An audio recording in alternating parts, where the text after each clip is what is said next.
Camarada Xi Jinping, eis-me aqui, faça-me como a ti. Olá, pessoas tortas, sejam bem-vindas a este vídeo do Papo Torto, que é um vídeo livre de tarifas. Livre de posições partidárias. A gente não tem lado, Thiago. A gente só tá certo. A gente não tem lado. Mas eu queria dizer que a China, cara, é o melhor país do mundo. E o Xi Jinping tem o seu membro fálico mais espesso do que todos os outros presidentes no mundo, Esse homem tem culhões. Tem culhões. Meu Deus Mas, do céu, ó, cara. eu falei pra você, esse homem não pode recuar, que ele vai mostrar fraqueza. E daí, no dia seguinte, eu li uma matéria e falava disso mesmo. Nossa. Não pode, porque o poder é um jogo perigoso. É um poder. Se o Xi Jinping passou por todas as etapas do Partido Comunista Chinês, Exato. que você o Partido Comunista Chinês... Berardo, explica como funciona. Nossa, o Partido Comunista Chinês é assim, ele como eu posso dizer, ele é foda, né? Começa aí. Mas, basicamente, para você ser o presidente da China, você não só chega lá e, eu quero ser o presidente, e votem em mim. Você tem que ser testado em diversos graus de poder e complexidade de gerenciamento de gestão pública, e você vai subindo ali nas categorias até você poder se eleger a um presidencialismo. Então, por exemplo, Xi Jinping deve ter começado ali como uma influência na sua província, na sua cidade, no seu bairro, na sua cidade. Depois de uns 10 anos, ele teve ali uma avaliação por pares, outros políticos da mesma categoria ele votaram se ele era um bom ou não, a população votou se ele era um bom político ou não, passou por uma província. Depois uma província maior. E foi assim até chegar no seu cargo de presidente, que é pelo menos, sei lá, uns 40 anos, né? Eu acho que 30, 40 anos. Porque na China não é uma democracia, mais ou menos, não é uma democracia como nós conhecemos, né? Exato. Porque os chineses, o Partido Chinês é considerado o maior departamento de recursos humanos do mundo. Ele é um partido enorme e ele é como se fosse, em partes, uma grande empresa estatal, né? Então, as pessoas da China, elas escolhem os líderes locais delas, né? Sim. E aí, conforme esse líder local é escolhido, ele vai passando por uma série de avaliações e esses líderes vão sendo por questionários do partido. Então, o próprio, como o Bernardo falou, o próprio partido avalia, tem uma avaliação interna, a população avalia como está aquele líder. E aí eles vão subindo de cargo, né? Dentro do partido. Exato. Eles vai subindo. Então, para um cara chegar como Xi Jinping e ser presidente, ele teve que passar por todas as etapas de liderança, passando por todos os cargos diferentes do partido. Exato. Até... Ele sabe o que ele está fazendo. Exato, até ele chegar e ser escolhido como o presidente. Eu vi um vídeo dele hoje, acho que é um vídeo de 2018, dele falando que um oceano, ele tem seus momentos de calmaria e tem suas tempestades. Mas as tempestades não destroem o oceano. Ela passa e ele continua como ele era. As tempestades destroem lagos, mas não um oceano. Totalmente diferente de Xi Jinping é Donald Trump, que já faliu uma caralhada de empresas, mas como os ricos só ficam mais ricos sempre, continua tendo status e poder. É tipo, nossa, o fulano faliu. Ele continua vivendo exatamente igual. Exato. Ike Batista, você lembra do Ike Batista? Que era o homem mais rico do Brasil. Teve bens apreendidos pela justiça, o filho dele matou uma pessoa atropelada, sabe? Continua vivendo igual um bilionário indo em podcast falando da sua trajetória. Foda-se você, Ike Batista, com respeito. E aí o Trump fez tudo isso e ainda vai lá, se enfia. O Trump que antigamente, há uns 20 anos atrás, era democrata. Ah, é? Mas ele mudou de lado depois de um tempo aí. Parou de render tanto, né? Puramente porque ele acredita na América. Tiago, só pra gente contextualizar nossos queridos tortures que vivem numa caverna. Por que a gente tá falando disso? Porque estamos Talvez o começo disso. mais aleatório de todos os vídeos. Provavelmente você viu na capa desse vídeo que tá escrito tarifaço, ou alguma coisa similar a isso.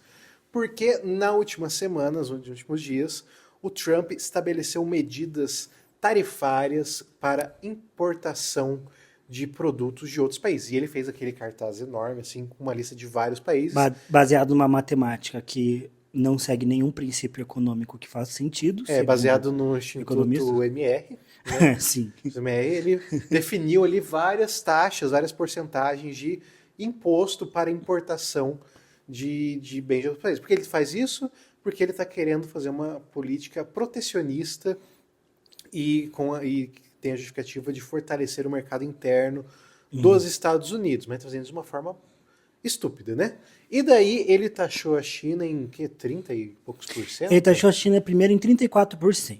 34%. Aí a China retalhou também aumentando as taxas e criando outras barreiras lá para os Estados Unidos. Aí o Trump retaxou a China em acho que mais do dobro. Alguma coisa assim. Foi tipo escalando. E escalou. Acho que foi para 100%, 104%. Escalou num nível de falar assim, pô, é demais. A China, ela tem, por mais que ela seja poderosa, ela tem uma relação comercial considerável com os Estados Unidos. Não, é uma guerra comercial, de certa forma. Ninguém sai ela ileso. produz peças de vários bens que são montados nos Estados Unidos, por exemplo, né? Então, iPhones. Então, mas o ponto todo é esse. O Trump taxou de 104%, a China retaxou os Estados Unidos. Retaxou.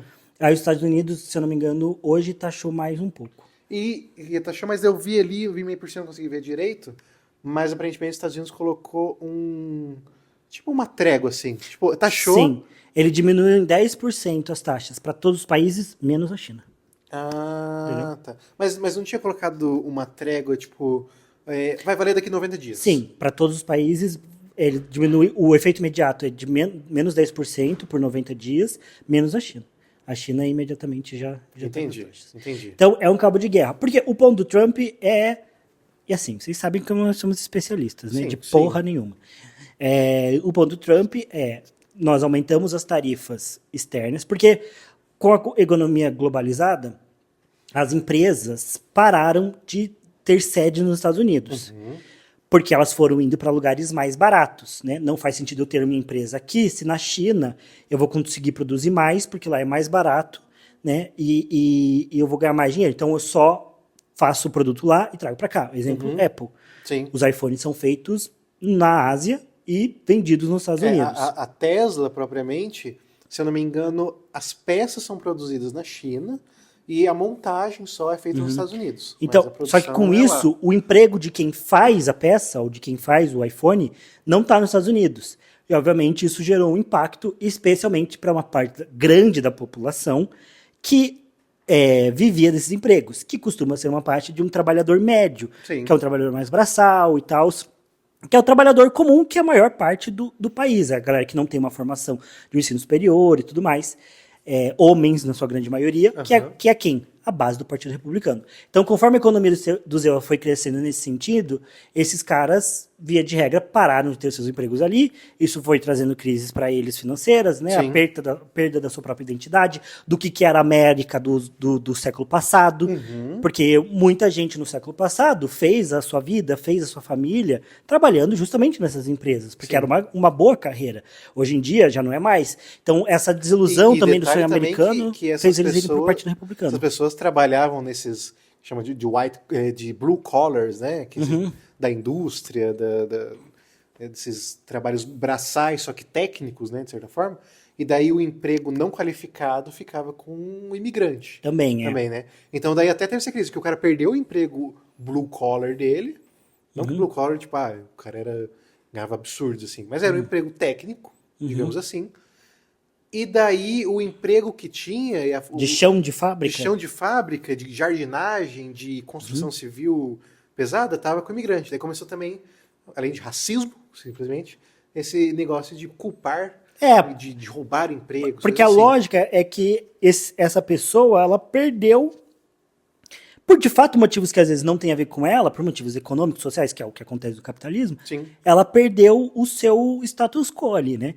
Ela perdeu o emprego dela, que era o emprego médio, o emprego baixo tá com o imigrante, o emprego mais alto ela não tem a qualificação para fazer. Tiago, se entupir de hambúrguer e bacon já não enche o coração daquela pessoa.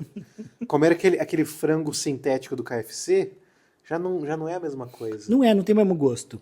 Tomar aquele refrigerante de um copo de 2 litros...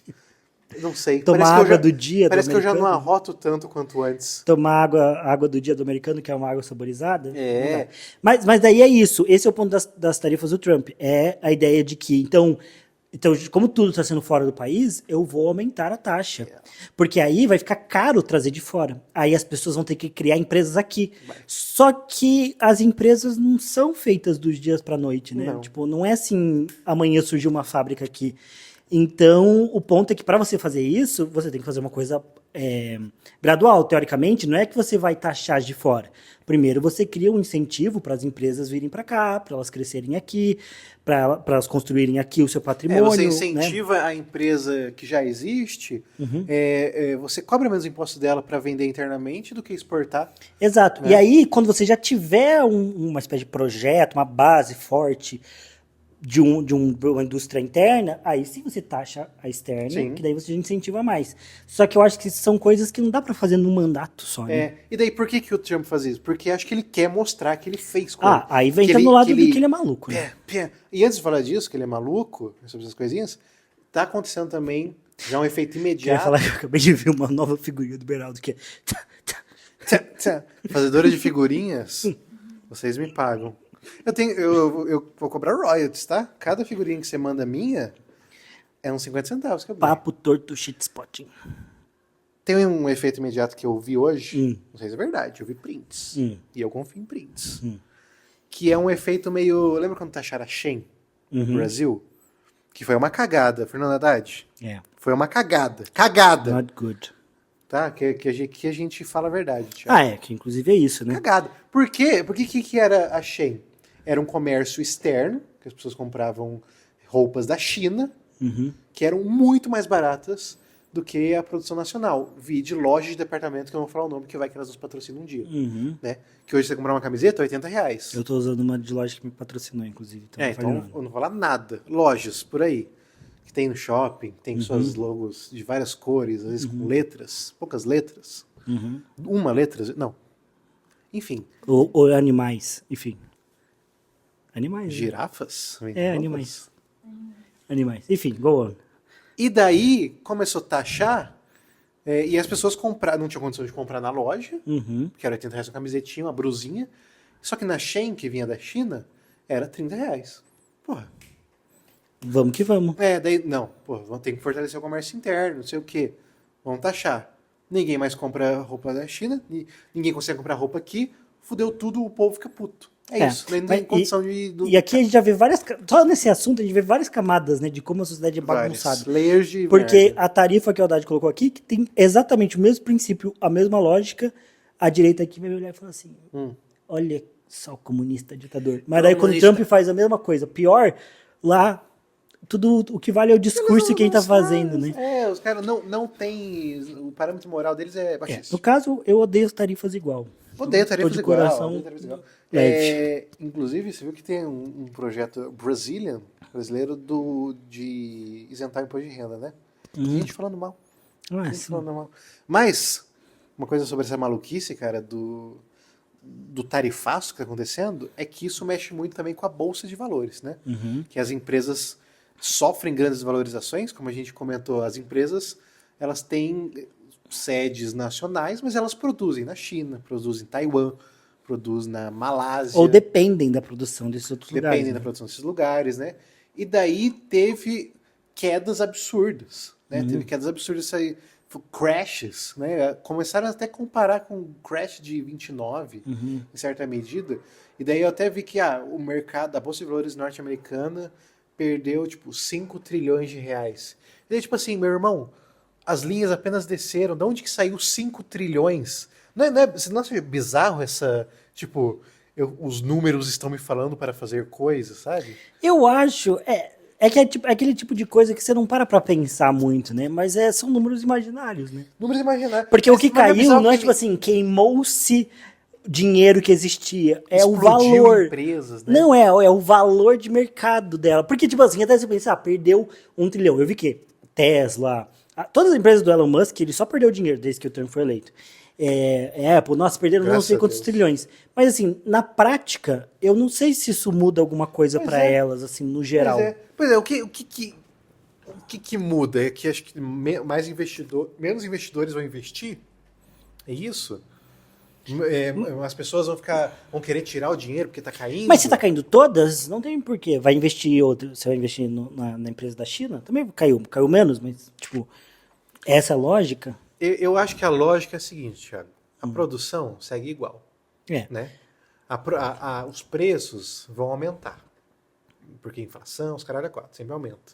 É que assim, o preço aumentar a partir da tarifa faz um pouco de sentido. Da mesma forma que o preço aumentar pelo... Por exemplo, guerra na Ucrânia impactou, porque está em guerra, não dá para pegar, sei lá, o petróleo que tem lá. Aí, como não tem petróleo lá, tem que pegar o petróleo de outros lugares. Mas aí você aproveita. Fala, então você vai pegar o meu petróleo, mais gente aqui, vai ficar mais caro o meu petróleo. Vou lucrar nisso. Mas ambição. Aí, com o petróleo mais caro, o leite fica mais caro, porque a gasolina do cara que transporta vai ficar mais cara também. Então tem que compensar. Isso eu entendo. Agora... É que eu acho que isso, Thiago, se tiver economistas no chat, podem dar uma explicação como se fosse para uma criança de 5 anos. Por favor. Eu quero ler textaço também, pelo amor de Deus. Eu acho que é o seguinte, Thiago. Não é que, tipo, começou assim, automaticamente cai porque é natural. É porque os investidores começam a lá. Em vez de eu lucrar 100 milhões de dólares, eu vou lucrar 80 milhões. Porque vai ter uma taxa de imposto, então o lucro vai diminuir um pouquinho, a produção não vai aumentar tanto assim, eu vou tirar mais dinheiro. Eu já cheguei no pico. E daí é esse movimento em manada dos investidores, dos rentistas, que não produzem nada, mas que ganham na produção de outrem. Tá ligado? Então aquele negócio, eu vou lucrar um pouco menos, eu vou tirar e vou pôr em outro lugar. E daí isso vai criando um efeito em cascada de grandes investidores que estão lucrando, que vão lucrar menos. E aí, consequentemente, eles fazem com que essa indústria, essa empresa, perca seu valor de mercado. Entendeu? Mas e daí para a empresa se ela perdeu o valor de mercado? E daí, porque quem manda no mundo, Thiago, são as pessoas que vivem de renda, né? São os influencers. Os Illuminates. Os Illuminates. Né? Os Rockefeller. Não os Rockefeller. Mas é porque já viu aquele negócio que o mercado... Ele vai pro caminho, ele se molda pro que ele quer. Tá ligado? Tipo, cai a inflação. Mas cai a inflação, mas o preço tá alto. Não tá valendo. Cai a bolsa. Tipo, não, o desemprego diminuiu absurdamente. Mas não sei, mas é porque o preço tá meio esquisito. Isso vai causar uma inflação. Aí começa esses burburinhos assim, aí sobe os juros, tá ligado? Acho que não é uma coisa tão pautada assim na realidade concreta.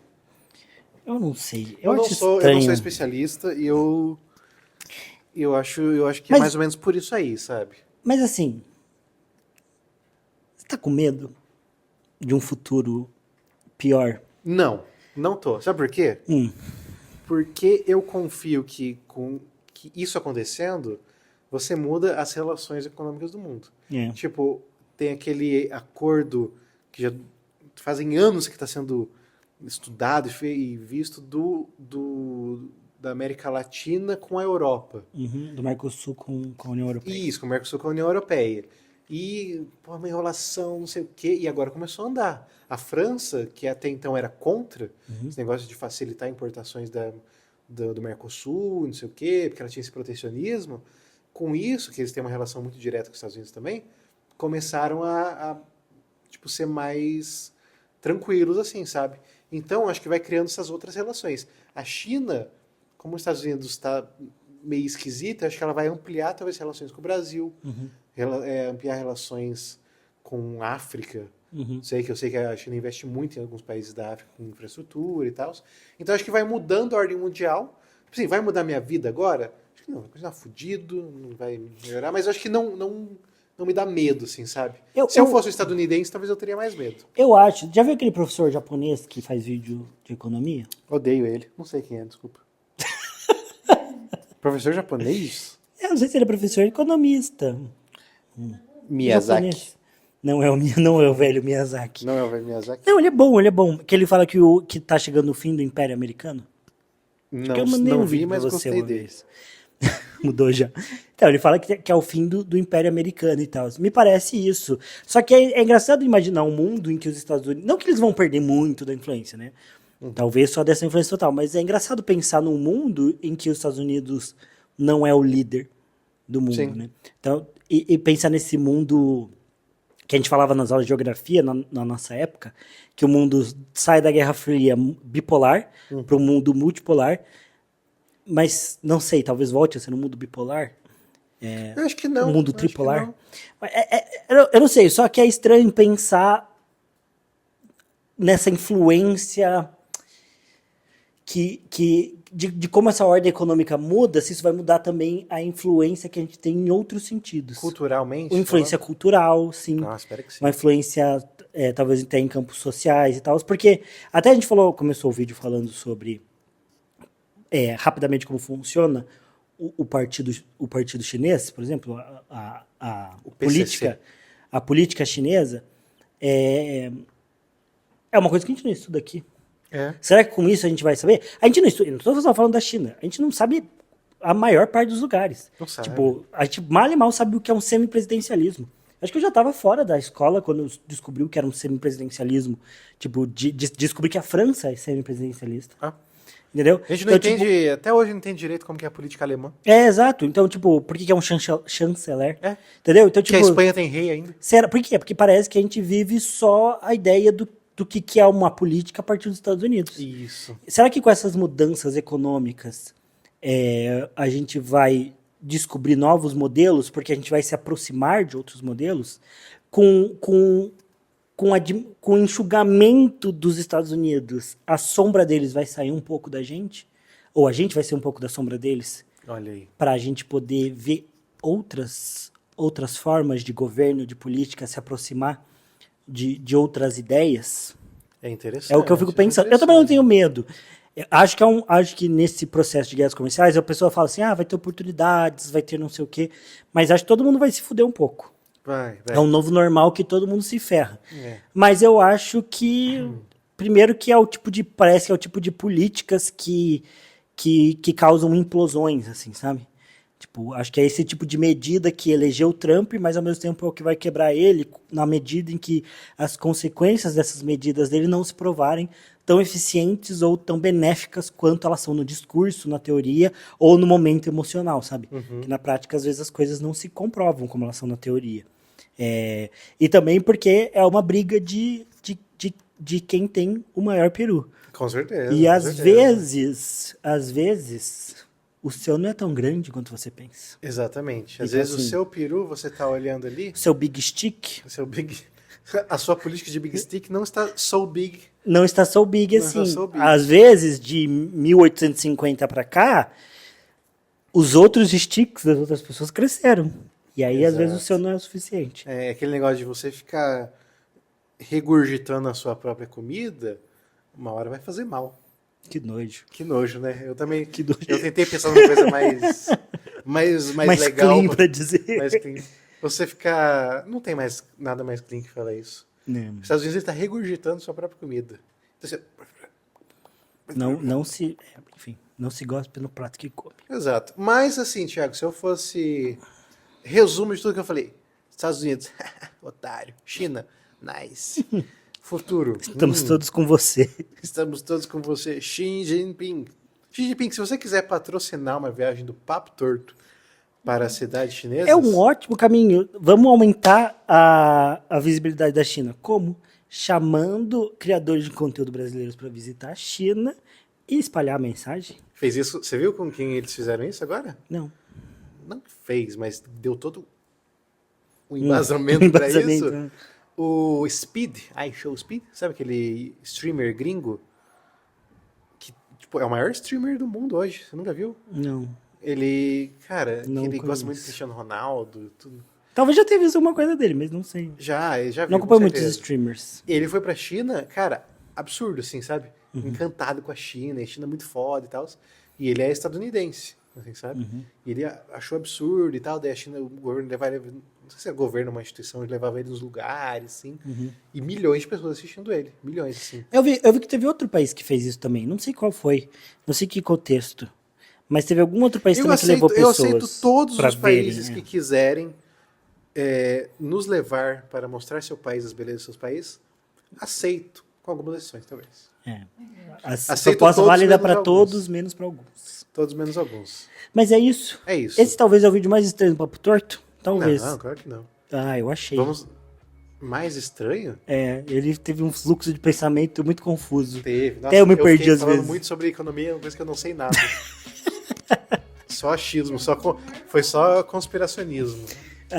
Mas é isso. Vocês estão aqui pra isso, né? O que falei, você acha sobre tarifas? Conhece Exato. algum economista? Fale pra ele vir aqui nos dar uma aula. Mas assim, como a gente fosse criança de 5 anos, não quero ficar debatendo números. Eu quero só explicação rápida. Como se fosse chat GPT. João Laranja tinha 5 laranjas. Isso, faz uma analogia fácil pra gente. Quem lá tinha 3 macadâmias, coisas assim. Macadâmia, bom, enfim. Eu acho que não. Deixa o like, se inscreve. Compartilhe. Tchau.